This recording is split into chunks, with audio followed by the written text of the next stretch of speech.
وعلى آل سيدنا ومولانا محمد وبارك وسلم أستغفر الله الذي لا إله إلا هو الحي القيوم وأتوب إليه আল্লাহ পাক জাল্লা জালালুহু আমাদের সবাইকে মাফ করে দেন। আল্লাহ পাকের ভয়, আল্লাহ পাকের মহব্বত আমাদেরকে নসিব করে দেন। জাহান্নামের আগুন থেকে রক্ষা করে রব্বুল আলামিন আমাদের সবার জন্য জান্নাতুল ফেরদাউসের ফয়সালা করে দেন। আমার মা বোনেরা, দিন অনেক সহজ, আদ-দীন ও ইউসরুন। নবীজি বলেছেন যে দিন অনেক সহজ, অনেক সহজ, এবং যারা দিন মোতাবেক চলবে তাদের জীবনটাও হবে সহজ এবং সৌন্দর্যমণ্ডিত, নিরাপদ, আরামদায়ক, শান্তিময়। আর যারা দিন থেকে দূরে সরে যাবে, তো দিন ছাড়া আর যত কিছু রয়েছে সেগুলো তো কঠিন, এজন্য তাদের জীবনটাও হবে কঠিন, তাদের সংসার জীবন হবে কঠিন, স্বামীর সাথে কাটানো সময়গুলো হবে কঠিন, জমিনের উপরের সময়ও কঠিন, জমিনের নিচের সময়গুলোও কঠিন। এজন্য দিন মানা ছাড়া আর কোনো উপায় নাই, আর কোনো রাস্তা নাই। দিনই হচ্ছে আমাদের সুখ শান্তি, আরাম আয়েশ, সুন্দর জীবনের জন্য উত্তম পন্থা, উত্তম রাস্তা। রব্বুল আলামিন আমাদের সবাইকে দিন মোতাবেক চলার তৌফিক দান করেন। আমার মা বোনেরা, বহু মহিলা 30 বছর পর্যন্ত পিঠ বিছানায় লাগায় নাই, 30 বছর পর্যন্ত আল্লাহ পাকের ইবাদত বন্দিগি করে জীবন কাটাইয়া দিছেন। বহু মহিলা এমন ছিলেন যে রাতভর ইবাদত করতেন আর দিনের বেলায় সারাটা বছর রোজা রাখতেন, কোরআন তেলাওয়াত নিয়ে পড়ে থাকতেন, জিকির আজকার নিয়ে পড়ে থাকতেন।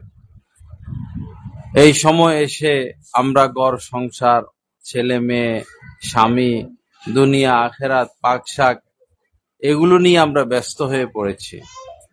অথচ নেককার মহিলারা ইবাদত নিয়ে ব্যস্ত থাকতেন, পাক শাক তারাও করতেন, স্বামীর খেদমত তারাও করতেন, ছেলে মেয়ে লালন পালন তারাও করতেন, কিন্তু তাদের মন পড়ে থাকতো আল্লাহর ইবাদতে। কখন ফারেক হবে আর আল্লাহর ইবাদতে মনোযোগী হবে, আল্লাহর ইবাদতের দিকে চলে যাবে। আর আমরা ইবাদতটাকে সংক্ষিপ্ত করেছি আর ছেলে মেয়ে, ঘর সংসারকে মূল মাকসাদ বানিয়েছি। এজন্য আমাদের শান্তি আসে না, আমরা সুখ পাই না। সুখের পিছনে ঘুরি সত্য, কিন্তু সুখ আমাদের কপালে জুটে না। কারণ সুখ তো আল্লাহ পাক রেখেছেন দিনের পথে, সুখ রেখেছেন দিনের পথে। যার মধ্যে দিন যত বেশি, তার মধ্যে সুখ শান্তিও তত বেশি। দিন মোতাবেক চলার চেষ্টা করবেন। বর্তমান সময়ে যে মার্কেট আর মার্কেটিং, এটা কোনো মহিলার জন্য, দিনদার মহিলার জন্য শোভনীয় নয় যে সে মার্কেটে ঘুরবে আর মার্কেটিং করবে। কারণ দোকানগুলোতে পুরুষরা বেচা কিনা করে, দোকানগুলোতে বেচা কিনা পুরুষরা করে। আপনি গিয়ে পুরুষের সাথে তো কথা বলতে হবে, মুলামুলি করতে হবে, দর কষাকষি করতে হবে। তো এই কাজটা কেন আপনি করবেন? এটা তো আপনি আপনার স্বামীকে দায়িত্ব দিয়ে দিতে পারেন। আপনার যদি পোশাক পছন্দ না হয় আবার পরিবর্তন করে আনবেন, আবার পছন্দ হইল না আবার পরিবর্তন করে আনবেন। পরিবর্তনের নিয়ম তো আছে। তো বর্তমান সময়ে মা বোনদের এই মার্কেটে যাওয়া কোনোভাবেই উচিত না। বহু দোকানদার এমন যে দোকানের যে বয় কর্মচারী, তা জোয়ান মার্কা, সুন্দর সুঠাম দেহের অধিকারী, সুন্দর চেহারা, সুন্দর স্বাস্থ্য, এরকম লোক রাখে। তো কেন এরকম লোক রাখে? খবর নিয়ে পাওয়া গেল যে এরকম সুন্দর ছেলে বসাইলে মহিলারা বেশি ঢুকে দোকানে। সুন্দর ছেলেকে ক্যাশে বসাইলে, কাউন্টারে বসাইলে মহিলাদের আনাগোনা বেশি, মহিলারা সেখানে বেশি যায়। একজনের রেস্টুরেন্ট করলো, হোটেল করলো, তো দেখতে চায়নাদের মতো এরকম উপজাতি, এরকম ছেলে দুইটা আনছে, অনেক সুন্দর সুন্দর বয় এরা। হোটেল মেচিয়ার। পরে আমি তাকে বললাম যে এগুলোর কোথা থেকে বাইর করলেন আর কেনই বা আনলেন? বলল এরকম সুন্দর সুন্দর ছেলে না আনলে মেয়েরা আসে না, মহিলারা আসে না। সুন্দর সুন্দর ছেলে রাখলে মহিলারা আসে, মেয়েরা আসে, এরকম নাস্তা করে, হোটেল জমজমাট হয়। আল্লাহ আমাদেরকে বেঁচে থাকার তৌফিক দান করেন। কোন পর পুরুষের দিকে তাকানো আপনাদের জন্য বৈধ না, হারাম, গুনায় কবিরা। সে যেই হোক, আপনি রিকশায় উঠবেন কোনো কারণে, রিকশাওয়ালার সাথে কথা বলবেন ঠিক, কিন্তু তার দিকে তাকাতে পারবেন না। কোনো কারণে ডাক্তারের কাছে যাওয়া লাগতেছে, তো এক তো নিজেকে ঢেকে রাখা যেন ডাক্তার আপনাকে না দেখে। হ্যাঁ, যদি চোখ দেখার প্রয়োজন হয়, জিহ্বা দেখার প্রয়োজন হয়, সেটা তো ভিন্ন কথা। কিন্তু আপনাকে খেয়াল রাখতে হবে যে ডাক্তারের দিকে আপনি দেখতে পারবেন না। ডাক্তার আপনার রোগ ধরার জন্য, ডাক্তার আপনার যেটা দেখার সেটা তো তার দেখতে হবে, রোগ নির্ণয় করতে হবে, কিন্তু আপনি দেখবেন না। আপনি ওই সময়ও আপনার নজরকে হেফাজত করবেন। তো নজর হেফাজত করা পুরুষদের উপরে যেমন জরুরি, ফরজে আইন, মহিলাদের উপরও নজরকে হেফাজত করা জরুরি এবং ফরজে আইন। রব্বুল আলামিন পবিত্র কোরআনে কারিমের মধ্যে বলেছেন, কুল্লিল মুমিনাত ইয়াগদুদনা মিন আবসারিহিন্না ওয়া ইয়াহফাজনা ফুরুজাহুন্না। আল্লাহ পাক বলেন, হে নবী, আপনি মোমেনা নারীদেরকে বলুন তারা যেন তাদের দৃষ্টিকে অবনত করে, দৃষ্টিকে নিচে রাখে, চক্ষু হেফাজত করে, পর পুরুষ, ভিন পুরুষ, বেগানা পুরুষকে না দেখে। ওয়াহফাজনা ফুরুজাহুন্না, এবং তারা যেন তাদের লজ্জাস্থানেরও হেফাজত করে। তো একই আয়াতে দুইটি কথা, এক হলো চোখ হেফাজত, আরেকটা হলো লজ্জাস্থান দেহ হেফাজত। তো এই আয়াত থেকে প্রমাণিত হয় যাদের চোখ হেফাজত থাকে না তাদের লজ্জাস্থানও হেফাজত থাকে না, আবার যাদের লজ্জাস্থান হেফাজত থাকে না তাদের চোখও হেফাজত থাকে না। আল্লাহ পাক জাল্লা জালালু আমাদেরকে মানার তৌফিক দান করেন। এজন্য এই সমস্ত অনুষ্ঠানে যাবেন না। কত বিয়ের অনুষ্ঠান হয়, ম্যারেজ ডে হয়, জন্মবার্ষিকী হয়, মৃত্যুবার্ষিকী হয়, খতনা অনুষ্ঠান হয়, এরপরে আরো যত অনুষ্ঠান, এই অনুষ্ঠানগুলোতে এখন যাওয়ার মতো কোনো পরিবেশ নাই। এই অনুষ্ঠানগুলোতে যাওয়ার মতো পরিবেশ নাই। অনুষ্ঠান যারা করে তারা বলে যে পর্দার ব্যবস্থা রয়েছে, আসলে মিথ্যা কথা। একটা মিথ্যা কথা বলে মানুষকে নেয় যে পর্দার ব্যবস্থা আছে। কিসের পর্দার ব্যবস্থা? পর্দার ব্যবস্থা থাকলেও তো সেই খানা যে আনে নেয় তারা তো পুরুষ, খানা আনা নেওয়া যারা করে তারা তো পুরুষ। অল্প বয়সী ছেলে ফেলে মাছ নিয়ে আসে, তরকারি নিয়ে আসে, আবার এই মহিলারাই তাদের সাথে কথা বলতে হয়, এই ডাউল নিয়ে আসো, ভাত নিয়ে আসো। তো পর্দা রইল কোথায়? এজন্য এই সমস্ত অনুষ্ঠান সম্পূর্ণরূপে বর্জন করবেন। এই সমস্ত অনুষ্ঠানে গেলে ঈমান কমে যায়, এই সমস্ত অনুষ্ঠানে গেলে ঈমান কমে যায়, দুনিয়ার দিকে মন ধাবিত হয়, ইবাদতের দিকে মন ঝুঁকে না। এক একটা অনুষ্ঠানে গেলে বহু ঈমান কমে যায়। আর যারা অনুষ্ঠান করে, যেই সিস্টেমে অনুষ্ঠান করে, যেমন এই কার্ড দেয়, কার্ড দেওয়া মানি যে সে ভিক্ষার হাত বাড়াইলো। যারা কার্ড দেয় তার মানে সে ভিক্ষা চাইতেছে, উপহার, যেন আপনি একটা উপহার নিয়ে যান। এই সমস্ত অনুষ্ঠানে এই যে উপহারের রীতিনীতি, এই উপহার দেওয়া সম্পূর্ণরূপে নিষেধ। এগুলো বেদাত, এগুলো রেওয়ায়েজ, এগুলো রুসুম, এগুলো আমাদেরকে বর্জন করতে হবে। বিয়ের সময়, অনুষ্ঠানের সময় মেয়েদেরকে সাজাইয়া গুছাইয়া বউকে স্টেজে এনে বসাইয়া দেয়, এগুলা তো মুসলমানদের কর্মকাণ্ড না। যে মুসলমানরা ইমান হারানোর অবস্থা অথবা ইমান হারাইয়ে ফেলছে তাদের দ্বারা এগুলো সম্ভব, কিন্তু কোন মুমিন মুত্তাকি এরকম তাকওয়ার অধিকারী ব্যক্তির দ্বারা এই কাজগুলো সম্ভব না। আল্লাহ আমাদেরকে হেফাজত করেন। এজন্য নিজের ইমানের হেফাজত করতে হবে, নিজের ইমানের হেফাজত করতে হবে।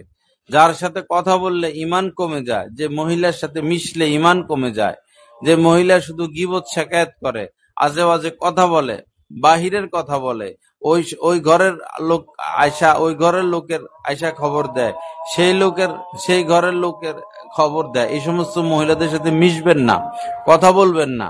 তাদেরকে এড়িয়ে চলবেন, অথবা ডাইরেক্ট না করে দিবেন যে এরকম যদি গীবত শিকায়াত করেনি আপনি, আপনার অভ্যাস যদি এমনই হয়, তাহলে আমার সাথে মিশবেন না, আমার সাথে কথা বলবেন না, আমার সাথে আমার বাসায় আসবেন না, এরকম স্পষ্ট ভাষায় বলে দিবেন। আল্লাহ সহি বুঝ দান করেন, আল্লাহ আমাদের সবাইকে হেদায়েত দান করেন। আজানটা হোক, আমরা আজানের উত্তর দেই।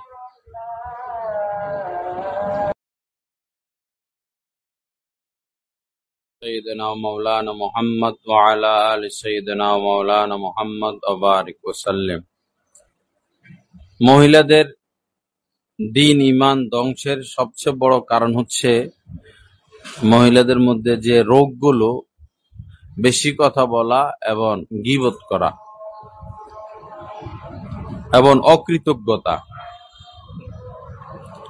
অকৃতজ্ঞ, আল্লাহ পাক অকৃতজ্ঞ ব্যক্তিদেরকে মহব্বত করেন না, পছন্দ করেন না। লা ইন শাকারতুম লা আযীদান্নাকুম, রব্বুল আলামিন পবিত্র কোরআনে কারিমের মধ্যে বলেছেন, যদি নিয়ামত পেয়ে নিয়ামতের শুকরিয়া আদায় করো তো লা আযীদান্নাকুম, অবশ্যই আমি নিয়ামত বাড়িয়ে দিব। ওয়ালা ইন কাফারতুম, আর যদি অস্বীকার করো, ইন্না আযাবি লাশাদীদ, তো আমার আযাব অত্যন্ত কঠিন, কঠোর। এজন্য অকৃতজ্ঞ হবেন না। যেমন স্বামীর সাথে অকৃতজ্ঞতা, মহিলারা এমন যে যত তারা পায় তাদের আরো বেশি লাগে। স্বামী যত দেয় এমন যেন তৃপ্তি হয় না, আরো লাগে, আরো লাগে, আরো লাগে, আরো লাগে, লাগার কোনো শেষ নাই, প্রয়োজনের কোনো শেষ নাই। যে অল্পতে সন্তুষ্ট হবে, আল্লাহ পাক তার থেকে অল্প হিসাবে সন্তুষ্ট হয়ে যাবেন। যার আয় রোজগার কম, যার সম্পদ কম, তার হিসাব সহজ, আর যার সম্পদ বেশি তার হিসাব বেশি। আল্লাহ রাসূল যখন মেরাজে গিয়েছিলেন, আপনারা তো জানেনই, নবীজি বলেছেন জাহান্নামে নারীদেরকে বেশি দেখেছি আর জান্নাতে গরিবদেরকে বেশি দেখেছি। অথচ আমাদের দেশে এখন কেউ গরিব হইতে রাজি নাই, কেউ গরিব থাকতে চায় না। যে যতটা ধনী হইল তার আরো সম্পদের দরকার, যে যতটা ধনী হইল তার আরো সম্পদের দরকার। কেউ গরিব হইতে চায় না, অথচ গরিবরাই জান্নাতে বেশি যাবে। এবং ধনীদের ব্যাপারে নবীজি বলেছেন যে তাদেরকে আমি দেখেছি আটকা পড়ে আছে। বেশিরভাগ ধনীরা আটকা পড়ে আছে, হিসাব নিকাশ দিতে ব্যস্ত। কোন পথে আয়, কোন পথে ব্যয়। আয়টাও হালাল হইতে হবে, ব্যয়টাও হালাল হইতে হবে। আয় হালাল করলো কিন্তু ব্যয় হারাম পথে করলে হবে না। আবার আয় করলো হালাল পথে, আয় করলো হারাম পথে, ব্যয় করতেছে হালাল পথে, সেটাও হবে না। হারাম ভাবে কামায় আর মসজিদে দিচ্ছে, মাদ্রাসায় দিচ্ছে, দান সৎকা করতেছে, এক টাকাও কবুল হবে না। কারো আয় রোজগার যদি হারাম থাকে আর সে লক্ষ লক্ষ কোটি কোটি টাকা আল্লাহর পথে খরচ করে, কিছুই কবুল হবে না। কারণ আল্লাহ হারামটা গ্রহণ করেন না, আল্লাহ পাক হালালটা গ্রহণ করেন। এজন্য স্বামীকে তো আপনারা চাপে রাখেনি, সোফা সেটের জন্য চাপে রাখেন, সুকেজের জন্য চাপে রাখেন, এই ফার্নিচার, ওই ফার্নিচার, এই পোশাক, সেই পোশাক, চাপে রাখেনি না। এগুলোর জন্য চাপে রাখবেন না, চাপে রাখবেন স্বামীদেরকে এই হালাল ইনকামের উপরে। বারবার চাপে রাখবেন যে না, তুমি হালাল ইনকাম করতে হবে, হারাম থেকে বাঁচতে হবে। হারাম খেলে মানুষ পশু হয়ে যায়, হারাম খেলে মানুষ পশু হয়ে যায়, মানুষের মনুষ্যত্ব বোধ দূর হয়ে যায়। মানুষ সেই মনুষ্যত্ব হারিয়ে সে কি করে, কি বলে, কি শুনে, কোথায় যায়, সে তার নিজের মধ্যে কোনো ব্যালেন্স থাকে না। কুকুর যেরকম পাগল হলে বা কোনো মানুষ যখন পাগল হয়, তো তার যেরকম কোনো ব্যালেন্স থাকে না, যা ইচ্ছা তাই বলে, যা ইচ্ছা তাই করে। একজন মানুষ হারাম খেতে খেতে, হারাম ভক্ষণ করতে করতে পরে তার অবস্থা, তার পরিস্থিতি, পরিণাম এরকম হয়ে যায়। আল্লাহ পাক পবিত্র কোরআনের মধ্যে বলেছেন, ওয়ালা তাকুনু কাল্লাযীনা নাসুল্লাহা ফাআনসাহুম আনফুসাহুম, যে ওই ব্যক্তিদের মতো হইও না যারা আল্লাহকে ভুলে গেছে। যারা আল্লাহকে ভুলে গেছে তো তাদের মতো হইও না।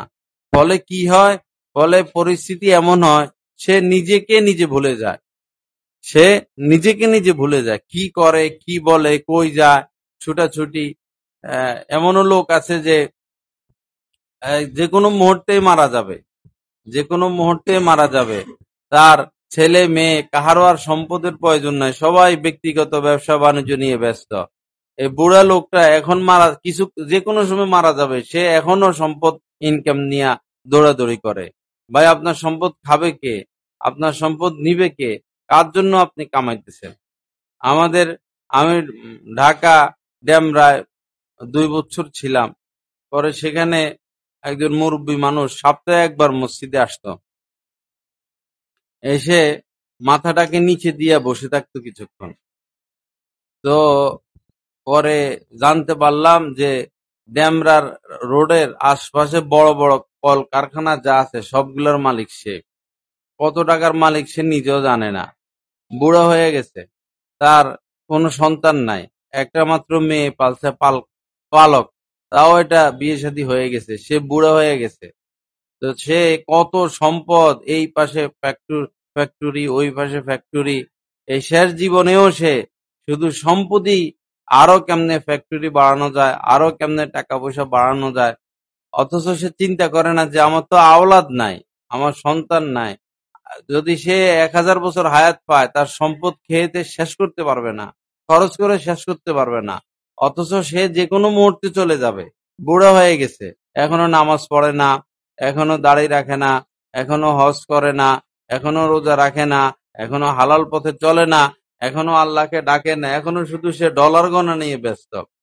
তো এইভাবেই চলে গেল দুনিয়া থেকে খালি হাতে। আমাদের যেন এই অবস্থা না হয়, আমাদের যেন এই অবস্থা না হয়। আল্লাহর কাছে যাইতেই হবে। দুনিয়া অস্থায়ী। কচু পাতা, বৃষ্টি যখন হয় তখন বিভিন্ন গাছের পাতার উপরে তো পানি পড়ে, তো পানি ঝরে পড়ে যায়, কিন্তু কচু পাতার উপরে কিছু পানি জমা হয়ে থাকে, কচু পাতার সাথে পানি লাগে না, প্লাস্টিক সিস্টেম। তো এই কচু পাতার উপরে কিছু পানি জমা হয়, কিন্তু এই পানি স্থায়ী হয় না, পানি যে কোনো মুহূর্তে পড়ে যায়। তদ্রূপ আমাদের জীবনেরও কোনো স্থায়িত্ব নাই, আমাদের হায়াতের কোনো স্থায়িত্ব নাই। আমরা আশা করি যে মনে হয় এত সকাল কি মরমু, এখনো 70 হয় নাই, এখনো 80 হয় নাই, এখনো 90 হয় নাই। যার 90 হয়ে গেছে তারও মরার চিন্তা নাই, তার আরো 100 বছর বাঁচার হায়াত। যে 100 পার করছে তারও মনে মনে সে এখনো আশা ভরসা আছে যে মনে হয় আরো অনেক দিন বাঁচবো। যে 1 ঘন্টা পর মারা যাবে, 1 ঘন্টা আগেও সে চিন্তা করে না যে আমি 1 ঘন্টা পরে মারা যাব। মৃত্যু অনিশ্চিত, হঠাৎ করে চলে আসবে। ফাইদা জা আজালুহুম লা ইস্তাখিরুনা সাআতাও ওয়া লা ইস্তাকদিমুন। রব্বুল আলামিন বলেন যে ঠিক যথাসময়ে মৃত্যু উপস্থিত হয়ে যাবে, না আগে না পরে। এজন্য আমার মা বোনেরা স্বামীদেরকে চাপে রাখবেন, তারা যেন হালাল রুজি করে, হারাম থেকে বের হয়ে আসে। হারাম পথে কামাইলে দেখা যাবে যে আসতেছে লক্ষ লক্ষ, মনে রাখবেন চলেও যাবে লক্ষ লক্ষ। হারাম পথে যদি কেউ কোটি টাকার মালিক হয়, আবার যে কোনো ভাবে কোটি টাকা চলে যাবে। এর অসুখ, তার অসুখ, এই বিপদ, সেই বিপদ, ওই বিপদ থাকবে না। হারামের মধ্যে আল্লাহ পাক বরকত রাখে নাই। উদাহরণস্বরূপ মনে করুন, কুকুর আমাদের জন্য হারাম, কুকুর হারাম খায়, কুকুর খাওয়া আমাদের জন্য হারাম। শখের শখ শখ করে কুকুর লালন পালন করাও হারাম, ঘরের মধ্যে কুকুর রাখা হারাম। তো কুকুর পালে, কুকুর আছে আমাদের সমাজে, কুকুর তো আর কেউ জবাই করে না। তো একটা কুকুর বাচ্চা দেয় 2টা, 3টা, 4টা, 5টা, 6টা, 7টা, 8টা বাচ্চাও দেয় কোনো কোনো কুকুর। সারা দেশে লক্ষ লক্ষ কুকুর আছে, লক্ষ লক্ষ বাচ্চা দেয়। তো আর গরু দেখেন, গরু মাত্র একটা বাচ্চা দেয়, গরু বাচ্চা দেয় মাত্র একটা, তাও 1 বছরে একটা বাচ্চা দেয়, 1 বছর নাকি আরো বেশি সময়। অথচ লক্ষ লক্ষ গরু প্রতি বছর জবাই করা হয়। কোরবানির ঈদের সময় লক্ষ লক্ষ গরু জবাই হয়, প্রত্যেক দিন লক্ষ লক্ষ গরু জবাই হয়। এরপরেও দেশের মধ্যে গরু বেশি। আর কুত্তা 7টা 8টা করে বাচ্চা দেয়, কুত্তা তো আর জবাই করা হয় না, কিন্তু কুকুরের সংখ্যা নাই, কুকুর ওরকম নাই, কারণ এটা তো হারাম প্রাণী, হারাম পানি। তো এজন্য হারামের মধ্যে আল্লাহ পাক বরকত রাখে না। স্বামীকে সর্বোচ্চ চাপ দিবেন যে তুমি হারাম কামাও, হারাম কামাও, তোমার হারাম তুমি খাও, আমাদেরকে হারাম খাওয়াইতে পারবা না, আমাদেরকে যেটা দিবা হালাল দিবা। আর আপনারা যে গোপনে গোপনে স্বর্ণ রাখতেছেন, গোপনে গোপনে টাকা জমা করেন আর জাকাত দেন না, কঠিন হবে আপনাদের বিপদ। এই এই স্বর্ণ এগুলাকে জাহান্নামের আগুনে গরম করা হবে। স্বর্ণরূপাকে কামারের দোকানে হয়তো গিয়েছেন কখনো, কামার লোহাটাকে পড়াইতে পড়াইতে আগুনে রেখে পড়াইতে পড়াইতে এই কালো লোহাটা লাল হয়ে যায়।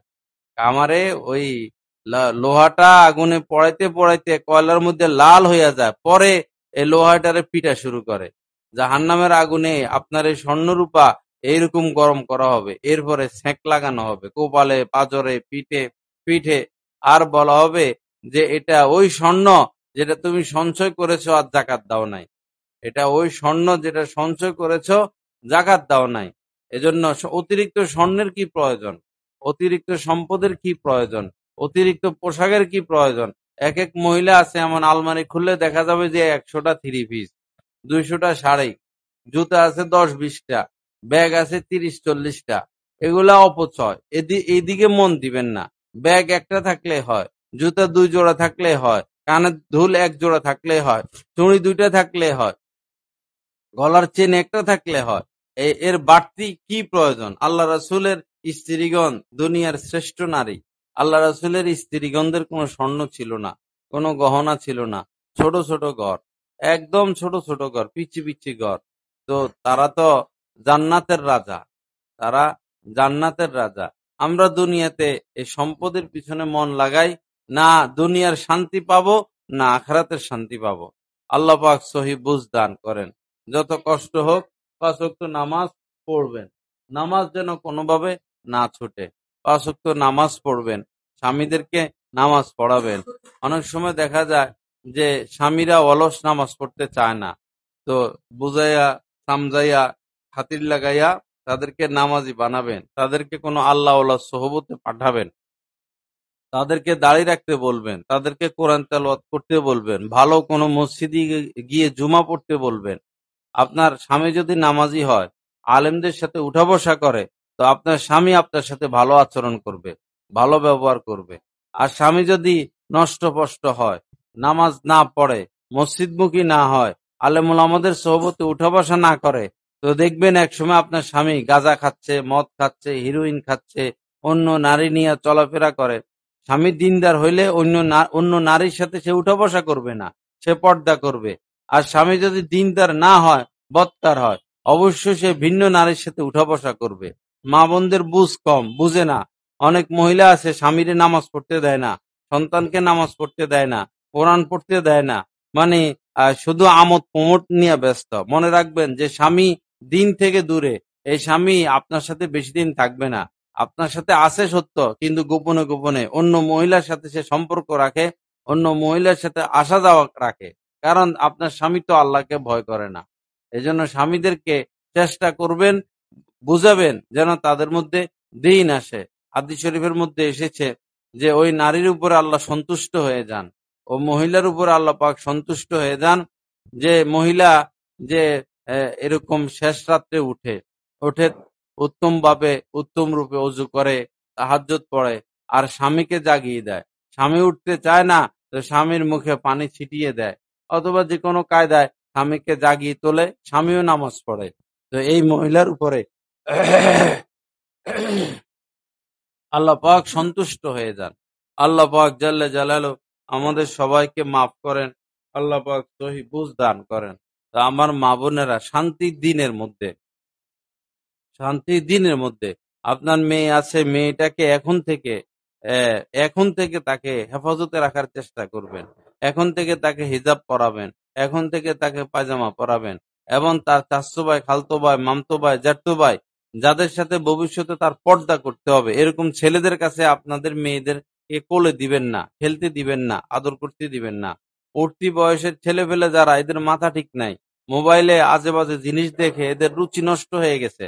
এখন আপনার মেয়ে 7-8 বছরের মেয়ে হোক আরো ছোট, হোক আরো বড়, যদি তার চাচাতো ভাইয়ের কোলে উঠে চাচাতো ভাইয়ের সাথে খেলে, তো হইতে পারে তার এই চাচাতো ভাই তার দ্বারা অবৈধ স্বাদ গ্রহণ করে, শাহওয়াত গ্রহণ করে সে। এজন্য আমাদের ওলামায়ে কেরাম বলেন যে মেয়েদেরকে এমন ছেলেদের কোলে না দেওয়া যাদের সাথে এক পর্যায়ে তার পর্দা করতে হবে। কারণ কার মনে কি আছে সেটা তো আমরা জানি না, আল্লাহ পাকই জানে। আল্লাহ আমাদেরকে হেফাজত করেন। মেয়েদেরকে এমন প্রতিষ্ঠানে পড়াবেন না যেখানে ছেলেরা আছে, পাশাপাশি ছেলে মেয়ে পড়ে। এই সমস্ত প্রতিষ্ঠানে পড়ানো হারাম, গুনাহে কবিরা। এই সমস্ত প্রতিষ্ঠানে পড়লে চরিত্র ঠিক থাকে না। যে সমস্ত স্কুল কলেজ সহশিক্ষা, এগুলোতে পড়ানো সম্পূর্ণরূপে হারাম, সম্পূর্ণরূপে গুনাহে কবিরা, সম্পূর্ণরূপে হারাম। এই সমস্ত স্কুল কলেজে পড়লে ছেলেদেরও চরিত্র ঠিক থাকে না, মেয়েদেরও চরিত্র ঠিক থাকে না। এখানে শুধু দেখা দেখি, কুদৃষ্টি, এরকম আলাপ আলোচনা এবং অবৈধ সম্পর্ক, অবৈধ কর্মই বেশিরভাগ হয়ে থাকে। স্কুলে যদি পড়াইতে হয়, এমন স্কুলে পড়ান যেখানে মেয়ে নাই। আর আপনার মেয়েকে পড়াবেন, এমন স্কুলে পড়ান যেখানে ছেলে নাই। আর এরকম প্রতিষ্ঠান যদি সমাজে না থাকে, তাহলে প্রতিষ্ঠান আপনারা করেন সবাই মিলা, যে এরকম প্রতিষ্ঠান হোক, স্কুলই হোক, কিন্তু শুধু ছেলেরা পড়বে, স্কুলই হোক শুধু মেয়েরা পড়বে। এবং মেয়েদেরকে এই ভার্সিটিতে, ঢাকা শহরে ভার্সিটিতে পাঠাইয়া দেয়, চট্টগ্রাম ভার্সিটিতে পাঠাইয়া দেয়। আর এই উঠতি বয়সের এই সমস্ত মেয়ের বয়স হয়ে যায় 18, 20, 22, 23। এই মেয়েরা সেখানে গিয়ে নিজেকে কিভাবে কন্ট্রোল করে। বিভিন্ন ভার্সিটিতে পড়ে এরকম ছেলেরা আমার সাথে সম্পর্ক রাখে। তারা আমাকে বলে যে খুব খারাপ পরিস্থিতি, ছেলেদের থেকে মেয়েরা বেশি খারাপ। সন্ধ্যা হয়ে গেলে হল থেকে বাইর হয়ে যায়, বাগানে বাগানে ঘুরে, শুধু আলতু ফালতু কাজ নিয়ে তারা ব্যস্ত। মা বাবা তো খুশি, আমার মেয়ে উচ্চ ডিগ্রি নিয়ে আসতেছে। আসলে পাপের ডিগ্রি নিয়ে আসতেছে, আসলে পাপের ডিগ্রি নিয়ে আসতেছে। এই সমস্ত ভার্সিটিতে যে সমস্ত মেয়েরা পড়ে, এরা পরে আর ঘর সংসার করতে পারে না। বাইরে বাইরে ঘুরার অভ্যাস, আলতু ফালতু ছেলেদের সাথে উঠা বসার অভ্যাস। স্বামী ভালো লাগে না, শ্বশুর ভালো লাগে না, শাশুড়ি ভালো লাগে না, শাশুড়ির শাসন ভালো লাগে না, শুধু বাইরে ঘুরে ভালো লাগে। এদেরকে ঘরে বৌমা হিসেবে না আনা। যদি আপনি কোনো মাদ্রাসার ছাত্রীকে আপনার বৌমা হিসাবে না আনেন, তাহলে অন্তত 8-এ পড়ে, 9-এ পড়ে, মেট্রিকের নিচে এ ধরনের মেয়েদেরকে বিবাহ করাবেন আপনার ছেলেকে দিয়া। আপনার ছেলেকে বিবাহ করাবেন 8, 9, 10, 8, 9 পর্যন্ত। এর উপরে আর যাওয়ার চেষ্টা করবেন না। এগুলো আমি বলি আর কি, দুনিয়ার আর কেউ বলবে না। এগুলো খুব খেয়াল রাখবেন। উপরে উঠে গেছে, বস এদের চোখ উপরে চলে গেছে, এদের চিন্তা ভাবনা ভিন্ন হয়ে গেছে, এদের স্বভাব চরিত্র ভিন্ন দিকে চলে গেছে। নিজেদের মেয়েদেরকে এরকম এরকম বেশি উচ্চ শিক্ষায় শিক্ষিত না করা, তাদেরকে কাজ শিখাবেন, তাদেরকে নামাজ পড়া শিখাবেন, ঘর গোছানো শিখাবেন, মেহমান আপ্যায়ন করা শিখাবেন, এবং শাশুড়ির সাথে আচার ব্যবহার, শ্বশুরের সাথে আচার ব্যবহার, স্বামীর সাথে আচার ব্যবহার, এগুলো শিখাবেন, কোরআন শিখাবেন। আপনার মেয়েটা স্বামীর বাড়িতে গিয়ে সুখী হবে। আর ডিগ্রির পরে ডিগ্রি, ডিগ্রির পরে ডিগ্রি, পরে এই স্বামীর কথা শুনবে না, শ্বশুরের কথা শুনবে না, শাশুড়ির কথা শুনবে না, মা বাবার কথা শুনবে না। যারা বেশি ডিগ্রি নেয় এরা মা বাবার কথা শুনে না। এরপরে হয়তো সে চাকরি করবে। সংসার জীবনে যারা চাকরি করে এদের সংসার হয় না। যে মেয়েরা চাকরি করে এদের সংসার হয় না। এদের ছেলে মেয়ে অমানুষ হয়ে যায়। এরা এদের ছেলে মেয়ে পশু হয়ে যায়। এরা স্বামীর সুখ পায় না, সংসারের সুখ পায় না, এরা পারিবারিক শান্তিটা পায় না, শুধু টাকা কামানো শিখছে। আর সে চাকরি করতে গিয়ে পরপুরুষের সাথে উঠা বসা, পরপুরুষের সাথে গল্প, পরপুরুষ ভালো লাগে, স্বামী ভালো লাগে না। তো এদের দুনিয়াও বরবাদ, এদের আখেরাতও বরবাদ। আল্লাহ পাক সহি বুঝ দান করেন, আল্লাহ পাক আমাদেরকে হেফাজত করেন। তো যে কোনো ধরনের অনুষ্ঠান, যে অনুষ্ঠানগুলো ভৈরবে হয় আমি তো দেখি, এগুলো শরীয়ত সম্মত অনুষ্ঠান না। অনুষ্ঠানে নেওয়ার আগে বলে যে পর্দার ব্যবস্থা, পর্দার ব্যবস্থা। আসলে একটা মিথ্যা কথা। কিসের পর্দার ব্যবস্থা? পর্দার ব্যবস্থা থাকলেও সেই পুরুষরা এসে তো খানা দেয়, পুরুষরা মুরগের রোস্ট নিয়ে আসে, পুরুষরা ভাত নিয়ে আসে। মহিলারা কি আর ভাত নিয়ে আসে? তো এই পুরুষদের সাথে তো দেখা সাক্ষাৎ হয়ে গেল। অথবা একই হল, ঢুকতে পুরুষ, বাইর হইতে পুরুষ। এই সমস্ত অনুষ্ঠানে যাওয়া মহিলাদের জন্য কোনোভাবে বৈধ না।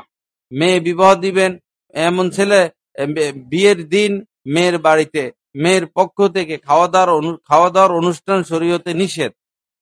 মেয়েদের কোনো অনুষ্ঠান নাই, অনুষ্ঠান ছেলে করবে।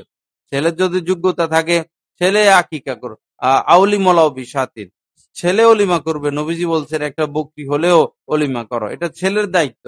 মেয়ের বাড়িতে কোনো অনুষ্ঠান নাই। হলদি মিন্দি করে, এখানে নাচানাচি, এখানে অশ্লীলতা, এখানে গুনাহ। হলদি মিন্দি অনুষ্ঠান এক তো করাই যাবে না, হারাম। এবং কোনো হলদি মিন্দি অনুষ্ঠান, গায়ে হলুদ অনুষ্ঠানে যাওয়া যাবে না। এগুলো শরীয়ত সম্মত না। এই ছবি তুলতে থাকে, এই ভিডিও করতে থাকে, আরো কত রং তামাশা। শরীয়ত মানবেন না, কোরআন হাদিস মানবেন না, বিপদে পড়বেন। আমাদের দায়িত্ব বলে দেওয়া, আমরা বলে দিচ্ছি, মানার ব্যাপার আপনার। মানলে শান্তি পাবেন, না মানলে অশান্তির আগুনে জ্বলতে থাকবেন, কাহারও কিছু করার নাই।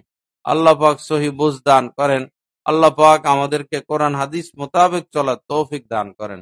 আমার মা বোনেরা সবসময় আল্লাহকে ভয় করবেন। আল্লাহ আমাদেরকে দেখতেছেন, আল্লাহ আমাদের সাথে আছেন, আল্লাহ আমাদের সাথে আছেন। বহু মহিলা এরকমও যে বাস এই জঙ্গলে জীবন কাটাইয়া দিছে। আগের জামানা এরকম ছিল, জঙ্গলে জীবন কাটাইয়া দিছে, আল্লাহকে ডাকতে ডাকতে ডাকতে ডাকতে, আল্লাহর ইবাদত বন্দেগী করতে করতে গুহার ভিতরে জীবন কাটাইয়া দিছেন। এরকমও মহিলা ছিল। এজন্য বাস আল্লাহকে ডাকা, হ্যাঁ আল্লাহকে ডাকা, আল্লাহর হয়ে থাকা, নবীজির সুন্নত মোতাবেক চলা, নবীজির সুন্নত মোতাবেক চলা, নবীজির সুন্নত বর্জন না করা, ভালো মহিলাদের সাথে উঠা বসা করা, ভালো মহিলাদের সাথে যোগাযোগ করা, খারাপ মহিলাদের সাথে যোগাযোগ কেটে দেওয়া, খারাপ মহিলাদের সাথে উঠা বসা না করা, খারাপ মহিলাদের সাথে সম্পর্ক না রাখা। যে মহিলা বেশি কথা বলে, যে মহিলা গীবত করে, যে মহিলা ফেসবুক চালায়, ওই মহিলার সাথে উঠা বসা করবেন না। ফেসবুক চালানো মহিলাদের জন্য কোনোভাবে জায়েজ নাই। ফেসবুক চালানো কোনো মহিলাদের জন্য জায়েজ নাই। মহিলারাও এখন খারাপ জিনিস দেখতে অভ্যস্ত হয়ে গেছে, তাদেরও এরকম নজর খারাপ হয়ে গেছে, দিল খারাপ হয়ে গেছে। ছেলে মেয়েদেরও একই অবস্থা। আল্লাহ আমাদের সবাইকে পাপের কর্ম বর্জন করার তৌফিক দান করেন। আল্লাহ এরপরে যে মোবাইলে বিবাহ, মোবাইলে বিবাহ এটা শয়তানি বিবাহ, এটা মনে রাখবেন। মোবাইলে বিবাহ শয়তানি বিবাহ। মোবাইলে বিবাহের মধ্যে ঘুমর আছে, হয় ছেলের মধ্যে সমস্যা অথবা মেয়ের মধ্যে সমস্যা। এই সমস্যাওয়ালা বিয়েগুলোই তাড়াহুড়া করে মোবাইলের মধ্যে হয়। যেই সিস্টেমে আমাদের দেশে মোবাইলে বিবাহ, এই সিস্টেমে বিবাহ হয় না, এই সিস্টেমে বিবাহ হয় না। পরে এরা ঘর সংসার করে, এদের সন্তানগুলো হবে জারজ, আর এদের 24 ঘন্টা এদের জিনার গুনাহ হইতে থাকে। মোবাইলের বিবাহ মানে শয়তানি বিবাহ। কখনো মোবাইলের বিয়ের দিকে অগ্রসর হবেন না। ছেলে আসুক, ছেলে আসুক, ছেলেকে দেখেন, মেয়ে আসুক, মেয়েকে তারা দেখুক, আপনারা ছেলে দেখেন, ছেলেওয়ালারা মেয়ে দেখুক, উভয় পক্ষ খোঁজ খবর নেক। শুধু ছেলে ইটালি থাকে, শুধু ছেলে আমেরিকা থাকে আর পাগল হয়ে গেছেন, তো আমেরিকার কাছে বিবাহ দিয়ে দেন ডাইরেক্ট। আর ডোনাল্ড ট্রাম্প তো কোটি কোটি টাকার মালিক, এর কাছে বিবাহ দেন। যেহেতু টাকার জন্য পাগলে হয়েছে, কোটি টাকার কাছে বিবাহ দেন, ব্যাংকের কাছে বিবাহ দেন। টাকা সুখ দিতে পারে না। একটা ছেলে তার চরিত্র ভালো থাকতে হবে, স্বভাব ভালো থাকতে হবে। যাদের টাকা বেশি এরা স্ত্রীর সাথে থাকে না, এরা মদের বোতল নিয়ে থাকে, এরা নায়িকা নিয়ে থাকে, এরা গায়িকা নিয়ে থাকে। আপনার মেয়ের কোনো আত্মা বাত্তা আছে তার কাছে? মধ্যবিত্ত ছেলে ভালো, মধ্যবিত্ত, বেশি ধনী হওয়া ঠিক না, বেশি গরিবও ঠিক না, মধ্যপন্থা ভালো। বেশি ধনী হইতে হইতে পরে বুড়া হয়, পরে ময়রা পরে আগুনে জ্বলে। সম্পদের লোভ জীবনে কখনো অন্তর থেকে যাবে না। আল্লাহ আমাদেরকে বাঁচার তৌফিক দান করেন। আল্লাহ পাক গুনাহমুক্ত জিন্দিগি নসিব করেন। মোবাইলের বিবাহের দিকে কখনো অগ্রসর হবেন না। যে না ছেলে আসুক, আমরা ছেলে দেখি, মেয়েকে দেখি, ছেলে স্বভাব চরিত্র দেখার দরকার আছে, উঠা বসা দেখার দরকার আছে, তাই সে নামাজ পড়ে কিনা, সে নামাজের প্রতি আগ্রহ আছে কিনা, এগুলো দেখার বিষয় আছে। আল্লাহ আমাদের সবাইকে সহি বুঝ দান করেন। আল্লাহ পাক আমাদেরকে মাফ করেন। আল্লাহ পাক হেদায়েতে কামেলা নসিব করেন। তো সেই শুরুর থেকে কথাগুলো স্মরণে রাখার চেষ্টা করবেন। ঘরের মধ্যে কিছুক্ষণ তালিমের চেষ্টা করবেন। অডিও ভিডিও কোনো বয়ান শুনবেন না। ভিডিও বয়ান যেগুলো ইউটিউবে পাওয়া যায়, ফেসবুকে পাওয়া যায়, এদের বয়ান শুনবেন না, কারণ ছবি তোলা হারাম। যারা ছবি তোলার কাজে লিপ্ত তারা তো কবিরা গুনায় লিপ্ত। তাদের কি অধিকার আছে বয়ান করার? আর তাদের বয়ান শুনলে আপনাদের কি আর ফায়দা হবে? আর এরা পরপুরুষের দিকে তাকানো হারাম। সে যত বড় আল্লামা হোক, সে যেই হোক, আর তাকে আপনি দেখতে পারবেন না, তাকে দেখা সম্পূর্ণরূপে হারাম। আর তার কণ্ঠ যদি আকর্ষণীয় হয়, কণ্ঠ শুনলে যদি ভিতরে অশ্বাসা আসে, আকর্ষণ আসে, তো কণ্ঠ শোনা যাবে না, অডিও শোনা যাবে না। ছেলেফেলেরা অনেক গজল গায়, তো এই অল্প বয়সী যদি এদের চেহারা এবং এদের গজল শুনলে আকর্ষণ সৃষ্টি হয়, তখন তাদের গজলও না শোনা, তাদের তেলাওয়াতও না শোনা। এই সমস্ত ব্যাপারে খেয়াল রাখা লাগবে। তাকওয়া হচ্ছে সবচেয়ে বড় সম্পদ, সবচেয়ে বড় সম্পদ তাকওয়া। যে তাকওয়া হাসিল করছে, যে তাকওয়া অর্জন করছে, সে সবচেয়ে বড় সম্পদ অর্জন করলো। আর যার তাকওয়া নাই তার কিছুই নেই। কানের দুল আছে 10-12টা, তো কানের দুল দিয়ে কি করবেন? বসে বসে খান, মরার পরে হাতের মুঠে করে কাফনের ভিতরে কোয়েন যে 10 জোড়া কানের দুল ছিল, কাফনের ভিতরে কান দুলেগুলো দিয়ে দিও। তো কবরে যাইতে নিয়ে যান কানের দুলেগুলা। ব্যাগ আছে 10-12টা, জুতা আছে 15-20টা, আলমারির মধ্যে থ্রি পিস রেখে দিছে 100-200টা, কাপড় 200-300টা। এগুলা খোলে আর দেখে, খোলে আর দেখে। এগুলা দিয়ে কি করবেন? এগুলা দিয়ে কি করবেন? এগুলা মনের শয়তানি। আপনি আজকে মরলে এগুলার মালিক আরেকজন হয়ে যাবে। আপনি আজকে মারা গেলে আপনার ওয়ার্ডরোবের মালিক আরেকজন হয়ে যাবে, আপনার সম্পদের মালিক আরেকজন হয়ে যাবে। আপনি শুধু নেকের মালিক হবেন, সওয়াবগুলোর মালিক হবেন। ভালো কাজ যতটুকু করছেন অতটুকু আপনার, আর যা কামাইছেন সম্পদ এগুলো পর, এগুলো কিছুই আপনার না। তো যেটা নিজের, সেদিকে অগ্রসর হওয়ার চেষ্টা করা। আল্লাহ পাক জাল্লে জালালু আমাদের সবাইকে মাফ করে দেন। আল্লাহ পাক এই কথাগুলোর উপর আমলের তৌফিক দান করেন। আল্লাহ পাক এই মজলিসকে পরিপূর্ণভাবে কবুল করেন। ওয়াখিরু দাওয়ানা আলহামদুলিল্লাহি রাব্বিল আলামিন ওয়া সাল্লাল্লাহু আলা নবিয়িল কারীম। লা ইলাহা ইল্লাল্লাহ। আমাদের একটা মাদ্রাসা আছে, জামালুস সুন্নাহ মাদ্রাসা, গাছতলা ঘাট। তো সেখানে আজীবন সদস্য হওয়ার একটা সুযোগ রয়েছে। আজীবন সদস্য, আজীবন সদস্য হওয়ার ফায়দা হলো এখানে যত আমল হবে, তেলাওয়াত হবে, আপনি এটার একটা অংশ পেয়ে যাবেন এবং মৃত্যুর পরও পেতে থাকবেন। তো আজীবন সদস্য মানে হলো আপনি মাদ্রাসার সদস্য হবেন এইভাবে যে বছরে একটা দান করবেন। সেটা 10,000 টাকা হোক, 20,000 টাকা হোক, 5,000 টাকা হোক, বছরে একটা দান করবেন।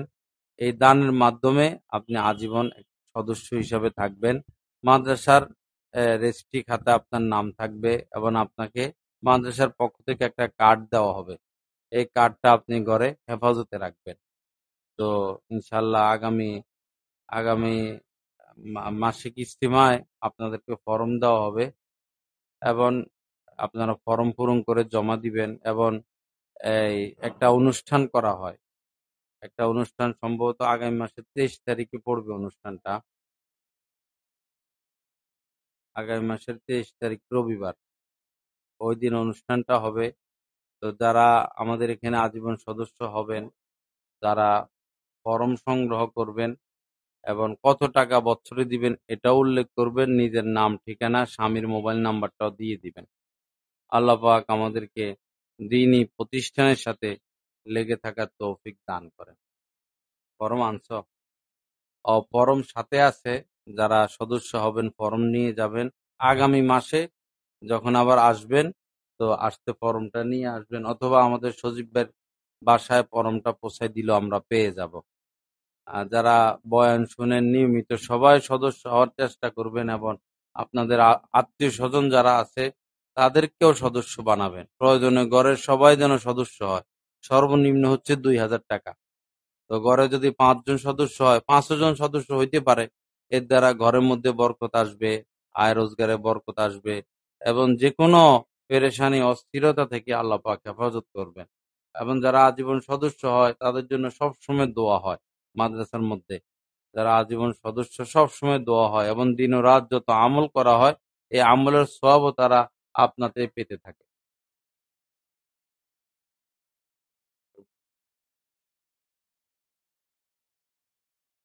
লা ইলাহা ইল্লাল্লাহ। তো ফরম দেওয়া হয়েছে, যারা সদস্য হবেন ফরম নিয়ে যাবেন। প্রয়োজনে ফরম বেশিও নিতে পারেন। আপনার কোনো আত্মীয় স্বজন থাকলে 2টা ফরম নিলেন, 5টা নিলেন, 10টা নিলেন, অসুবিধা নাই।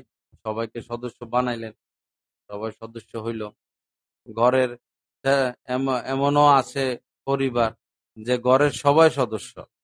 আমাদের জামাল সুন্নাহ মাদ্রাসার এমনও আছে যে ঘরের সবাই সদস্য।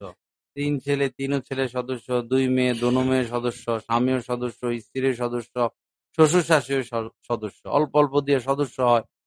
যাই হোক, তারপরও তো বরকত যে আল্লাহর কাছে বলা যাবে যে আমরা একটা মাদ্রাসার আজীবন সদস্য। আল্লাহ পাক আমাদেরকে তৌফিক দান করে। বয়ান শেষ হয়ে গেছে, এখন আর আইসা লাভ কি? এখন তো খানার টাইম।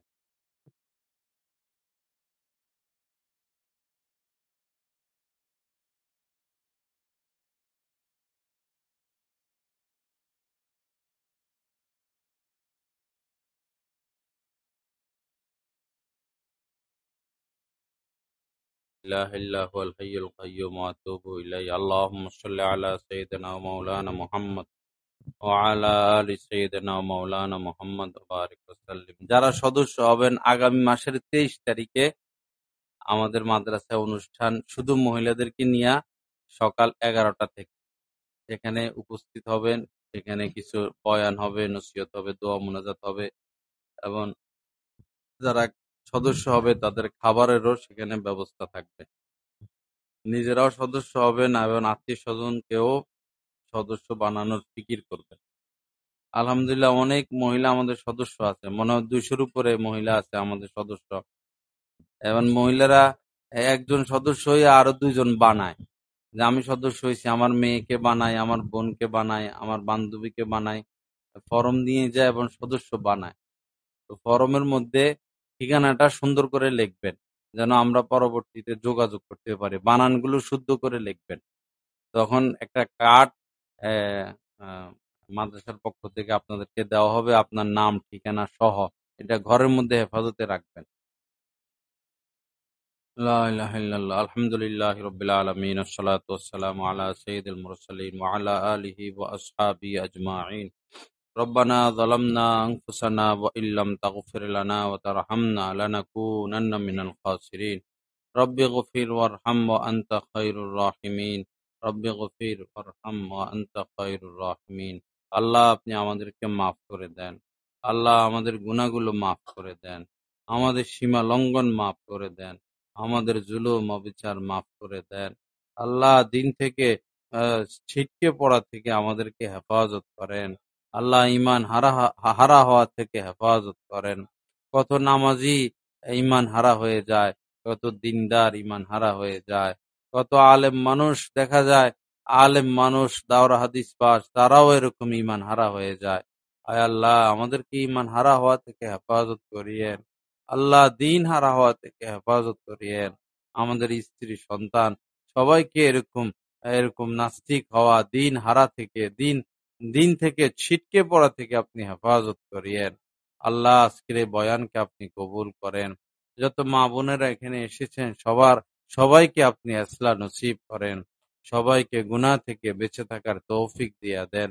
আল্লাহ আমাদের মাদ্রাসা জামালুস সুন্নাহকে কবুল করেন। আমাদের সবাইকে সেখানে সদস্য হওয়ার তৌফিক দান করেন। সদস্য সম্মেলনকে আপনি কবুল করেন। আয় আল্লাহ এই ঘরের মধ্যে আপনি বরকত দিয়া দেন। ঘরের যত মানুষ দুনিয়া থেকে বিদায় নিয়েছেন সকলের কবরকে নূর দ্বারা ভরপুর করে দেন। আমাদের আত্মীয় স্বজন যারা অসুস্থ আছে সবাইকে শিফায়ে কামেলা আজেলা নসিব করে দেন।